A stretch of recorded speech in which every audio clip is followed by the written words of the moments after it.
আসানসোলে মানব পাচারের অভিযোগ। ৩ দিনের মাথায় ধৃত দম্পতিকে নিয়ে আবারও সিবিআইয়ের অভিযান। পশ্চিম বর্ধমান জেলার আসানসোলের রেলপাড়ের হাজিনগর এলাকায় আবারও সিবিআইয়ের অভিযান। ঠিক ৩ দিনের মাথায় বুধবার সকালে কেন্দ্রীয় গোয়েন্দা এজেন্সির অভিযানকে কেন্দ্র করে গোটা এলাকায় চাঞ্চল্য ছড়িয়ে পড়ে। মানব পাচার বা হিউম্যান ট্রাফিকিংয়ের অভিযোগে গ্রেপ্তার হওয়া রানী খাতুন এবং মোহাম্মদ বিলালকে নিয়ে এদিন সকাল থেকে হাজিনগরের বিভিন্ন এলাকায় সিবিআই দলের অভিযান চালায়। তাদের সঙ্গে ছিল কেন্দ্রীয় বাহিনীর জওয়ানরা।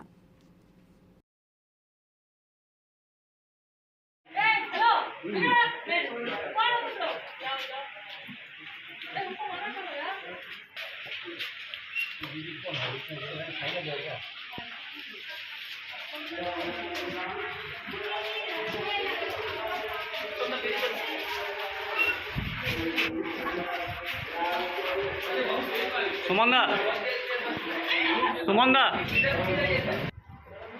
সরো সরো সরো সরো।